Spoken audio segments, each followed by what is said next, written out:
ഒരു പോരാളി എന്നതുകൂടിയാണ് വി എസിന്റെ ഏറ്റവും വലിയ വിശേഷണം എന്നാണ് മനസ്സിലാക്കുന്നത്. പാവപ്പെട്ടവർക്ക് വേണ്ടിയും അതുപോലെ തൊഴിലാളികൾക്ക് വേണ്ടിയും എന്നല്ല ജനങ്ങൾക്ക് വേണ്ടിയും ധാരാളം പോരാടുകയും ധാരാളം പരിശ്രമിക്കുകയും ചെയ്തു എന്നുള്ളതാണ് വി എസിന്റെ ഏറ്റവും വലിയ പ്രത്യേകത എന്ന് പറയുന്നത്. വി എസ് ഈ ജീവിതം അടയാളപ്പെടുത്തുന്നത് ഈ ഒരു പോരാട്ടത്തിലൂടെയാണ് എന്നാണ് മനസ്സിലാക്കുന്നത്. തീർച്ചയായിട്ടും ആ ഓർമ്മയിലും ആ മാതൃകയിലുമായിട്ട് ഒരുപാട് മുന്നോട്ടു പോവാൻ കേരള ജനതയ്ക്കും ലോകത്തിനും സാധ്യമാവട്ടെ എന്ന് പ്രത്യാശിക്കുന്നു, പ്രാർത്ഥിക്കുന്നു. ഭാരതത്തിന്റെയും സംസ്ഥാനത്തിന്റെയും സമര പോരാട്ടങ്ങളുടെ ഒരു ചരിത്രം കൂടിയാണ്.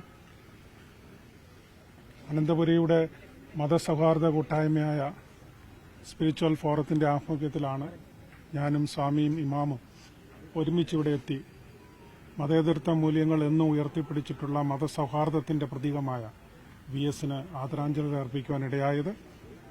തുറന്നും അദ്ദേഹത്തിന്റെ ഓർമ്മകൾ ഞങ്ങൾക്കും മതസൗഹാർദ്ദ കൂട്ടായ്മകൾക്കും ഒരു പ്രചോദകമായി തീരട്ടെ എന്ന് പ്രാർത്ഥിക്കുന്നു, ആദരാഞ്ജലികൾ അർപ്പിക്കുന്നു.